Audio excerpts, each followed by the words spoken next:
Hi hello ನಮಸ್ಕಾರ welcome back to my YouTube channel. ಇವತ್ತು ನಾವು ತುಂಬ ಮುಖ್ಯವಾದ ವಿಷಯದ ಬಗ್ಗೆ ನೋಡೋಣ.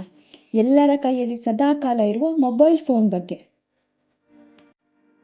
ಯಾರಿಗೆಲ್ಲ ಮೊಬೈಲ್ ಫೋನ್ ಬಿಟ್ಟಿರೋದು ಕಷ್ಟ ಆಗ್ತಿದೆ, ಈ ವಿಡಿಯೋನ ಪರ್ಟಿಕ್ಯುಲರ್ ಆಗಿ ಅವರಿಗೇನೆ ಅಂತ ಮಾಡ್ತಾ ಇರೋದು. ಖಂಡಿತ ಎಲ್ಲರೂ ಈ ವಿಡಿಯೋನ ಕೊನೆವರೆಗೂ ಮಿಸ್ ಮಾಡ್ದಲೇ ನೋಡಬೇಕು. ಯಾರೆಲ್ಲ ನಮ್ಮ ಚಾನಲ್ನ ಸಬ್ಸ್ಕ್ರೈಬ್ ಮಾಡಿಲ್ಲ, ಈಗಲೇ ಸಬ್ಸ್ಕ್ರೈಬ್ ಮಾಡ್ಕೊಳ್ಳಿ. ಮನುಷ್ಯ ಎಷ್ಟು ಬೇಗ ಮೊಬೈಲ್ ಫೋನ್ಗೆ ಅಡಿಕ್ಟ್ ಆಗ್ತಾ ಇದ್ದಾನೆ, ಎಷ್ಟು ಅಡಿಕ್ಟ್ ಆಗಿದ್ದಾನೆ, ಇದರಿಂದ ಆಗುವ ಪರಿಣಾಮಗಳು ಏನು, ಇದರಿಂದ ಎಷ್ಟೆಲ್ಲ ಪ್ರಾಬ್ಲಮ್ ಆಗ್ತಿದೆ, ಇದರಿಂದ ಹೊರ ಬರೋದು ಹೇಗೆ, ಇಷ್ಟೆಲ್ಲ ಪ್ರಶ್ನೆಗೆ ಉತ್ತರ ತಿಳಿಯೋಣ. ಮೊದಲಿಗೆ ಮೊಬೈಲ್ ಅಡಿಕ್ಷನ್ ಅಂದರೆ ಏನು, ಈ ಮೊಬೈಲ್ ಫೋನ್ನಿಂದ ಇಷ್ಟೆಲ್ಲ ಚೇಂಜಸ್ ಆಗುತ್ತೆ, ಯಾವ ರೀತಿ ಅಡಿಕ್ಷನ್ ಆಗಿದ್ದೇವೆ, ಈಗ ತಿಳಿಯೋಣ. ಪ್ರತಿಯೊಬ್ಬರ ಜೀವನದಲ್ಲಿಯೂ ಕೂಡ ಮೊಬೈಲ್ ಫೋನ್ ತುಂಬ ಮುಖ್ಯವಾದ ಪಾತ್ರವನ್ನು ನಿರ್ವಹಿಸುತ್ತಿದೆ. ತಮ್ಮ ಕಂಟ್ರೋಲ್ನಲ್ಲಿ ಇರಬೇಕಾಗಿದ್ದ ಫೋನು ಈಗ ನಾವೇ ಅದರ ಕಂಟ್ರೋಲ್ನಲ್ಲಿದ್ದೇವೆ ಮತ್ತು ನಾವು ಮೊಬೈಲ್ ದಾಸರಾಗುತ್ತಿದ್ದೇವೆ. ಪ್ರತಿನಿತ್ಯ ಬಿಡುವಿನ ಸಮಯದಲ್ಲಿ ಕುಟುಂಬದವರೊಂದಿಗೆ ಕಳೆಯುವ ಬದಲು ಫೋನ್ನಲ್ಲಿ ಮುಳುಗಿ ಹೋಗುತ್ತಿದ್ದಾರೆ. ಜೀವನದಲ್ಲಿ ಚಿಕ್ಕ ಭಾಗವಾಗಿರಬೇಕಾಗಿರುವ ಫೋನು ಇಂದು ಮೊಬೈಲ್ ಇಲ್ಲದೇ ಇದ್ದರೆ ಜೀವನವೇ ಇಲ್ಲ ಎಂಬಂತೆ ಆಗುತ್ತಿದೆ. ನಮಗೆ ಗೊತ್ತಿಲ್ಲದ ರೀತಿಯಲ್ಲಿ ಈ ಸಾಧನ ಮನುಷ್ಯ ಜೀವನಕ್ಕೆ ಮಾತ್ರವಲ್ಲದೆ ಮನುಷ್ಯನ ಮನಸ್ಸಿಗೂ ಕೂಡ ದೊಡ್ಡ ಪರಿಣಾಮವನ್ನು ಬೀರುತ್ತಿದೆ. ಜನ ತಮ್ಮ ಅಮೂಲ್ಯವಾದ ಸಮಯವನ್ನು ಸೋಷಿಯಲ್ ಮೀಡಿಯಾಗಳನ್ನು ಯೂಸ್ ಮಾಡುವುದು ಮತ್ತು ಗೇಮ್ನಲ್ಲಿಯೇ ತಮ್ಮ ಸಮಯವನ್ನು ಕಳೆಯುತ್ತಿದ್ದಾರೆ. ಈ ಫೋನ್ ಅನ್ನುವಂಥದ್ದು ಯಾವುದೇ ರೀತಿಯ ವಯಸ್ಸಿನ ಮಿತಿ ಇಲ್ಲದೆ ಚಿಕ್ಕ ಮಕ್ಕಳಿಂದ ಹಿಡಿದು ಅಜ್ಜ ಅಜ್ಜಿಯರು ಕೂಡ ಈ ಮೊಬೈಲ್ ಫೋನ್ಗೆ ಅಡಿಕ್ಟ್ ಆಗಿದ್ದಾರೆ. ದಿನವೆಲ್ಲ ಇದೇ ರೀತಿ ಮುಳುಗುವುದನ್ನೇ ಮೊಬೈಲ್ ಅಡಿಕ್ಷನ್ ಅಂತಾರೆ. ವೈಜ್ಞಾನಿಕವಾಗಿ ಮೊಬೈಲ್ ಅಡಿಕ್ಷನ್ಗೆ ನಿಮೋಫೋಬಿಯಾ ಅಂತಾರೆ. ಮೊಬೈಲ್ ಅಡಿಕ್ಷನ್ನ ಲಕ್ಷಣಗಳ್ಯಾವುವು? ನಾನೇನು ಮೊಬೈಲ್ ಯೂಸ್ ಮಾಡ್ತಾ ಇಲ್ಲ ಅಂತ ಹೇಳೋರೆ ಅತಿ ಹೆಚ್ಚು ಫೋನ್ನ ಯೂಸ್ ಮಾಡ್ತಾ ಇದ್ದಾರೆ. ಈ ಥರ ಹೇಳೋರೆ ಫೋನ್ನಲ್ಲಿ ಹೆಚ್ಚು ಸ್ಕ್ರೀನ್ ಟೈಮ್ನ ಹೊಂದಿರ್ತಾರೆ. ಅವರು ಖಂಡಿತವಾಗಿ ಅವರ ಸ್ಕ್ರೀನ್ ಟೈಮ್ನ ಚೆಕ್ ಮಾಡಲೇಬೇಕು. ಯಾರ ಸ್ಕ್ರೀನ್ ಟೈಮ್ 4 ಅವರ್ಗೂ ಜಾಸ್ತಿ ಇರುತ್ತೋ ಅವರು ಮೊಬೈಲ್ ಫೋನ್ಗೆ ಪೂರ್ತಿ ಅಡಿಕ್ಟ್ ಆಗಿದ್ದಾರೆ ಅಂತ ಹೇಳ್ಬೋದು. ನೀವು ಫೋನ್ ಯೂಸ್ ಮಾಡೋದ್ರಿಂದ ನಿಮ್ಮ ಫ್ಯಾಮಿಲಿಗಾಗಲಿ ಅಥವಾ ನಿಮ್ಮ ಫ್ರೆಂಡ್ಸ್ಗಾಗಲಿ ಏನಾದರೂ ಬೇಜಾರಾಗ್ತಿದೆ ಇದರಿಂದ ಅಂತಂದರೆ ಅವರೂ ಕೂಡ ಮೊಬೈಲ್ನಲ್ಲಿ ಅಡಿಕ್ಟ್ ಆಗಿದ್ದಾರೆ ಅಂತ.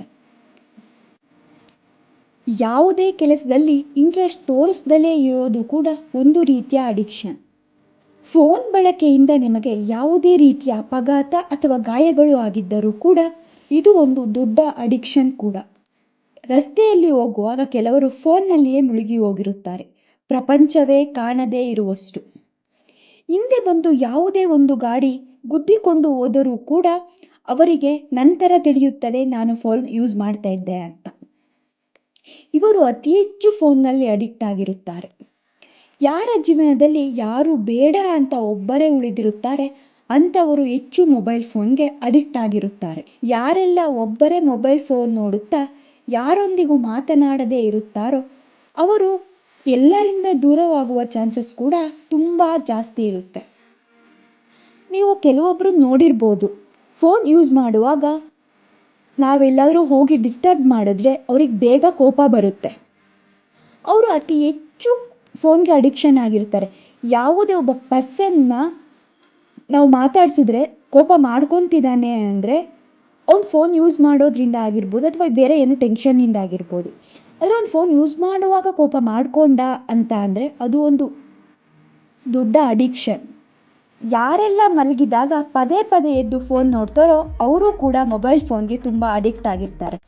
ಅವ್ರು ಯಾಕೆ ಪದೇ ಪದೇ ಎದ್ದು ಫೋನ್ ನೋಡ್ತಾರೆ ಅಂದರೆ ಯಾವುದಾದ್ರೂ ನೋಟಿಫಿಕೇಷನ್ ಬಂದಿದೆಯಾ ಅಥವಾ ಯಾರಾದರೂ ಚಾಟ್ ಮಾಡಿದಾರಾ ಅಥವಾ ನಾನೊಂದು ಸ್ಟೇಟಸ್ ಹಾಕಿದ್ದೀನಿ ಯಾರೆಲ್ಲ ನೋಡಿದ್ದಾರೆ ಅಥವಾ ನಾವೊಂದು ಇನ್ಸ್ಟಾಗ್ರಾಮಲ್ಲಿ ಏನೋ ಒಂದು ಪೋಸ್ಟ್ ಮಾಡಿದ್ದೀನಿ ಆ ಫೋಟೋಗೆ ಎಷ್ಟು ಲೈಕ್ ಬಂದಿದೆ, ಇದೆಲ್ಲ ಯಾರು ಪದೇ ಪದೇ ಎದ್ದು ನೋಡ್ತಾ ಇರ್ತಾರೋ ಅವರು ಮೊಬೈಲ್ ಫೋನ್ಗೆ ತುಂಬ ಅಡಿಕ್ಟ್ ಆಗಿದ್ದಾರೆ ಅಂತ.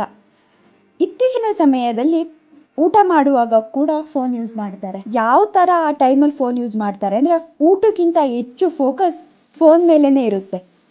ರೀಲ್ನ ಸ್ಕ್ರೋಲ್ ಮಾಡೋದ್ರಿಂದ ಇರ್ಬೋದು ಅಥವಾ ಯಾವುದೇ ಒಂದು ಸೋಷಿಯಲ್ ಮೀಡಿಯಾ ಯೂಸ್ ಮಾಡೋದು ಕೂಡ ಆಗಿರ್ಬೋದು. ಇದರಿಂದ ಅವ್ರ ಹೆಲ್ತ್ಗೆ ತುಂಬ ಪ್ರಾಬ್ಲಮ್ ಕೂಡ ಆಗ್ಬೋದು. ಕೆಲವೊಬ್ಬರು ಬಾತ್ರೂಮ್ನಲ್ಲಿ ಕೂಡ ಫೋನ್ ಯೂಸ್ ಮಾಡ್ತಾರೆ. ಮೊಬೈಲ್ ಅಡಿಕ್ಷನ್ನಿಂದ ಏನೆಲ್ಲ ಪರಿಣಾಮಗಳಾಗ್ಬೋದು? ಬನ್ನಿ ಒಂದೊಂದಾಗಿ ನೋಡೋಣ. ಅತಿ ಹೆಚ್ಚು ಫೋನ್ ಯೂಸ್ ಮಾಡೋದರಿಂದ ದೃಷ್ಟಿದೋಷ ಬರುವ ಚಾನ್ಸಸ್ ಜಾಸ್ತಿ ಇರುತ್ತೆ. ಯಾರೆಲ್ಲ ಹೆಚ್ಚು ಫೋನ್ ಯೂಸ್ ಮಾಡ್ತಾ ಇದ್ದೀರಾ ಅವರು ಮೊಬೈಲ್ನಲ್ಲಿ ಬ್ಲೂ ಲೈಟ್ ಆಪ್ಷನ್ನ ಆನ್ ಮಾಡ್ಕೊಳ್ಳಿ. ಯಾರೆಲ್ಲ ಬ್ಲೂ ಲೈಟ್ ಆಪ್ಷನ್ನ ಆನ್ ಮಾಡ್ಕೊಂಡಿಲ್ಲ ಈಗಲೇ ಆನ್ ಮಾಡ್ಕೊಳ್ಳಿ ಮತ್ತು ಆಟೋ ಬ್ರೈಟ್ನೆಸ್ನ ಕೂಡ ಇಟ್ಕೊಳ್ಳಿ. ಇದರಿಂದ ಕಣ್ಣಿಗಾಗೋ ಎಫೆಕ್ಟ್ನ ಕಡಿಮೆ ಮಾಡ್ಬೋದು. ಫೋನ್ ಯೂಸ್ ಮಾಡೋದ್ರಿಂದ ಹೆಚ್ಚು ತಲೆನೋವು, ಸರಿಯಾದ ಟೈಮಿಗೆ ನಿದ್ದೆ ಬರದೇ ಇರುವುದು, ಇದೆಲ್ಲ ಹಲವಾರು ರೋಗಗಳಿಗೆ ಕಾರಣ ಆಗಬಹುದು. ಅತಿ ಹೆಚ್ಚು ಫೋನ್ ಬಳಕೆಯಿಂದ ಖಿನ್ನತೆಗೂ ಕೂಡ ಒಳಗಾಗುವ ಚಾನ್ಸಸ್ ಹೆಚ್ಚಿರುತ್ತೆ. ಹೆಚ್ಚು ಬಳಕೆಯಿಂದ ಒಂಟಿತನ ಕೂಡ ಶುರುವಾಗ್ಬೋದು. ಮೊಬೈಲ್ ಅಡಿಕ್ಷನ್ನಿಂದ ಕೆಲವೊಂದು ಬಾರಿ ನಮ್ಮನ್ನು ಹೆಚ್ಚು ಇಷ್ಟಪಡೋ ವ್ಯಕ್ತಿ ಕೂಡ ನಮ್ಮಿಂದ ದೂರ ಆಗ್ಬೋದು. ಇದೆಲ್ಲ ನಿಮ್ಗೆ ಅರ್ಥ ಆಗುತ್ತೆ ನೀವೆಷ್ಟು ಫೋನ್ಗೆ ಅಡಿಕ್ಟ್ ಆಗಿದ್ದೀರಾ ಅಂತ. ಫೋನ್ನ ಹೆಚ್ಚು ಯೂಸ್ ಮಾಡೋದರಿಂದ ಮೆದುಳಿನಲ್ಲಿ ಇರುವ ಗ್ರೋ ಮ್ಯಾಟರ್ ಚೇಂಜ್ ಆಗುತ್ತೆ. ಇದು ವ್ಯಕ್ತಿಯ ಚಲನವಲನ ಮತ್ತು ನೆನಪಿನ ಶಕ್ತಿಯನ್ನು ಕೂಡ ಕಂಟ್ರೋಲ್ ಮಾಡುತ್ತೆ. ಇಷ್ಟೆಲ್ಲ ನೋಡಿದ್ರಿ ಅಡಿಕ್ಷನ್ನಿಂದ ದೂರ ಆಗೋದು ಹೇಗೆ? ಮೊದಲನೆಯದಾಗಿ ಸಿಂಪಲ್ ಆಗಿ ಹೇಳ್ತೀನಿ, ಫೋನ್ ಯೂಸ್ ಮಾಡೋದನ್ನ ಕಡಿಮೆ ಮಾಡಬೇಕು. ಅಂದರೆ ನೀವು ಪ್ರತಿದಿನ ಯೂಸ್ ಮಾಡೋ ಫೋನ್ 4 ಅವರ್ಸ್ಗಿಂತ ಜಾಸ್ತಿ ಸ್ಕ್ರೀನ್ ಟೈಮ್ ಇರಬಾರ್ದು. ಯಾರೆಲ್ಲ ಪದೇ ಪದೇ ಫೋನ್ ನೋಡ್ತಾ ಇದ್ದೀರಾ ಅವರು ಪದೇ ಪದೇ ಫೋನ್ ನೋಡೋದನ್ನು ಕಡಿಮೆ ಮಾಡಬೇಕು. ಯಾರೆಲ್ಲ ರೀಲ್ಸ್ ನೋಡ್ತಾ ಇದ್ದೀರಾ 1 ಮಿನಿಟ್ ನೋಡಬೇಕಂತ ಕೂತಿರೋ ವ್ಯಕ್ತಿ 1 ಅವರ್ ಆದರೂ ಕೂಡ ರೀಲ್ಸ್ನ ಸ್ಕ್ರೋಲ್ ಮಾಡ್ತಾ ಇದ್ದಾರೆ, ಅದನ್ನು ಕಡಿಮೆ ಮಾಡಬೇಕು. ಮತ್ತು ಇನ್ನೊಂದು ಮೇಯ್ನ್ ಏನು ಮಾಡಬೇಕು ಅಂದರೆ ನಿಮ್ಮ ಫೋನಲ್ಲಿ ಪರ್ಟಿಕ್ಯುಲರಾಗಿ ಆ್ಯಪ್ಗೆ ಟೈಮರ್ನ ಸೆಟ್ ಮಾಡ್ಕೊಂಡಿರಬೇಕು. ಟೈಮರ್ನ ಯಾವ ರೀತಿ ಸೆಟ್ ಮಾಡೋದು ಅಂತ ನೀವು ನಿಮ್ಮ ಸೆಟ್ಟಿಂಗ್ಸಲ್ಲಿ ಹೋಗಿ ಸರ್ಚ್ ಮಾಡ್ಕೊಳ್ಳಿ. ಯಾರು ಈ ಸ್ಕ್ರೀನ್ ಟೈಮಿಂಗ್ಸ್ನ ಸೆಟ್ ಮಾಡಿರ್ತೀರೋ ಆ ಆ್ಯಪು ಪರ್ಟಿಕ್ಯುಲರಾಗಿ ಅಷ್ಟು ಟೈಮ್ ಮಾತ್ರ ವರ್ಕ್ ಆಗುತ್ತೆ. ಅದಾದಮೇಲೆ ಆ ಆ್ಯಪ್ ನೆಕ್ಸ್ಟ್ ಡೇನೇ ಓಪನ್ ಆಗೋದು. ಇದರಿಂದ ನಿಮಗೆ ತುಂಬ ಬೆನಿಫಿಟ್ ಆಗುತ್ತೆ. ಸೋಷಿಯಲ್ ಮೀಡಿಯಾದ ಬಳಕೆನ ಕಡಿಮೆ ಮಾಡಬೇಕು. ಪ್ರೆಸೆಂಟ್ ಸಿಚುವೇಷನ್ನಲ್ಲಿ ಫೇಸ್ಬುಕ್ ಆಗಿರ್ಬೋದು, ಇನ್ಸ್ಟಾಗ್ರಾಮ್ ಆಗಿರ್ಬೋದು, ಅಥವಾ ವಾಟ್ಸಪ್ ಆಗಿರ್ಬೋದು, ಅಥವಾ ಬೇರೆ ಯಾವುದೇ ಒಂದು ಸೋಷಿಯಲ್ ಮೀಡಿಯಾದ ಬಳಕೆ ಹೆಚ್ಚಾಗ್ತಿದೆ. ಇದೆಲ್ಲ ಸೋಷಿಯಲ್ ಮೀಡಿಯಾದ ಬಳಕೆಯಿಂದ ದೂರ ಆಗಬೇಕು ಅಂದರೆ ನೀವು ಬೇಡವಾದ ಸೋಷಿಯಲ್ ಮೀಡಿಯಾ ಆ್ಯಪನ್ನು ಅನ್ಇನ್ಸ್ಟಾಲ್ ಮಾಡಬೇಕು. ಇತ್ತೀಚೆಗೆ ಮಕ್ಕಳ ಕೈಯಲ್ಲೂ ಕೂಡ ಫೋನ್ ಇದೆ. ಇದಕ್ಕೆ ಮೇಯ್ನ್ ರೀಸನ್ನೇ ಪೇರೆಂಟ್ಸು. ಮಕ್ಕಳು ಹಠ ಮಾಡಬಾರ್ದಂತ ಅವರೇ ಫೋನ್ ಕೊಡ್ತಾ ಇದ್ದಾರೆ. ಇದನ್ನು ತುಂಬ ಅವಾಯ್ಡ್ ಮಾಡಬೇಕು. ಇನ್ನೊಂದು ಮೇಯ್ನ್ ರೀಸನ್ ಏನು ಅಂದರೆ ನಿಮ್ಮ ಫೋನ್ನಲ್ಲಿ ಸ್ಕ್ರೀನ್ ಟೈಮ್ ಎಷ್ಟಿದೆ ಅನ್ನೋದನ್ನು ಚೆಕ್ ಮಾಡ್ಕೋಬೇಕು. ಹೇಗೆ ಚೆಕ್ ಮಾಡೋದು ಅಂದರೆ ನಿಮ್ಮ ಸೆಟ್ಟಿಂಗ್ಸಲ್ಲಿ ಡಿಜಿಟಲ್ ವೆಲ್ಬೀಯಿಂಗ್ ಅಂತ ಆಪ್ಷನ್ ಇರುತ್ತೆ. ನೀವು ಯಾವ್ಯಾವ ಆ್ಯಪ್ಗೆ ಎಷ್ಟೆಷ್ಟು ಟೈಮ್ನ ಕೊಟ್ಟಿದ್ದೀರಾ ಅಂತ ಅಲ್ಲಿ ಚೆಕ್ ಮಾಡ್ಕೋಬೋದು. ನೀವು ಯಾವ್ಯಾವ ಆ್ಯಪ್ಗೆ ಜಾಸ್ತಿ ಟೈಮ್ ಕೊಟ್ಟಿದ್ದೀರೋ ಅದರಲ್ಲಿ ನೋಡಿಕೊಂಡು ನೀವು ಕಡಿಮೆ ಟೈಮ್ನ ಸ್ಪೆಂಡ್ ಮಾಡ್ಬೋದಾಗಿರುತ್ತೆ. ಆದರೆ ಐಫೋನ್ನಲ್ಲಿ ಡಿಜಿಟಲ್ ವೆಲ್ಬೀಯಿಂಗ್ ಅನ್ನೋ ಆಪ್ಷನ್ ಇರಲ್ಲ. ಅದ್ರ ಬದಲಾಗಿ ಸ್ಕ್ರೀನ್ ಟೈಮ್ ಅಂತ ಆಪ್ಷನ್ ಇರುತ್ತೆ. ನೀವು ಅಲ್ಲೋಗಿ ಸರ್ಚ್ ಮಾಡಿ ನೋಡಿದ್ರೆ ಸ್ಕ್ರೀನ್ ಟೈಮ್ ಅನ್ನೋ ಆಪ್ಷನ್ ಸಿಗುತ್ತೆ. ಎಷ್ಟು ಟೈಮ್ನ ಯಾವ್ಯಾವ ಆ್ಯಪ್ಗೆ ಸ್ಪೆಂಡ್ ಮಾಡಿದ್ದೀರಾ ಅಂತ ಚೆಕ್ ಮಾಡೋದರ ಜೊತೆಗೆ ಟೈಮರ್ ಕೂಡ ಸೆಟ್ ಮಾಡ್ಕೋಬೋದು. ಯಾರೆಲ್ಲ ಇನ್ನೂ ಈ ಆಪ್ಷನ್ನ ಯೂಸ್ ಮಾಡ್ಕೊತಾ ಇಲ್ಲ ಈಗಲೇ ನಿಮ್ಮ ಸೆಟ್ಟಿಂಗ್ಸಿಗೆ ಹೋಗಿ ಈ ಆಪ್ಷನ್ನ ಎನೇಬಲ್ ಮಾಡ್ಕೊಳ್ಳಿ. ಯಾರೆಲ್ಲ 4 ಅವರ್ಸ್ಗೂ ಹೆಚ್ಚು ಫೋನ್ ನೋಡ್ತೀರಾ ಈಗಲೇ ಅವಾಯ್ಡ್ ಮಾಡಿ. ಯಾರೆಲ್ಲ ಎಷ್ಟು ನಿಮ್ಮ ಫೋನ್ನ ಯೂಸ್ ಮಾಡ್ತೀರಾ ಅಂತ ಕಮೆಂಟ್ ಬಾಕ್ಸಲ್ಲಿ ತಿಳಿಸಿ. ನೋಡೋಣ ನೀವೆಷ್ಟು ಫೋನ್ಗೆ ಅಡಿಕ್ಟ್ ಆಗಿದ್ದೀರಾ ಅಂತ. ಈ ಮಾಹಿತಿ ತುಂಬ ಯೂಸ್ಫುಲ್ ಆಗಿದೆ ನಿಮಗೆ ಅಂತ ಅಂದ್ಕೊಂಡು ಈ ವಿಡಿಯೋನ ಇಲ್ಲೇ ಎಂಡ್ ಮಾಡ್ತಾ ಇದ್ದೀನಿ. ನಮ್ಮ ಚಾನಲ್ನ ಸಬ್ಸ್ಕ್ರೈಬ್ ಮಾಡೋದನ್ನು ಮರಿಬೇಡಿ. ಲೈಕ್ ಮಾಡಿ, ಶೇರ್ ಮಾಡಿ, ಕಮೆಂಟ್ ಮಾಡಿ. ಹಾಗೆ ಯಾರಿಗೆಲ್ಲ ಯೂಸ್ ಆಗುತ್ತೋ ಅವರಿಗೆಲ್ಲ ಶೇರ್ ಮಾಡಿ.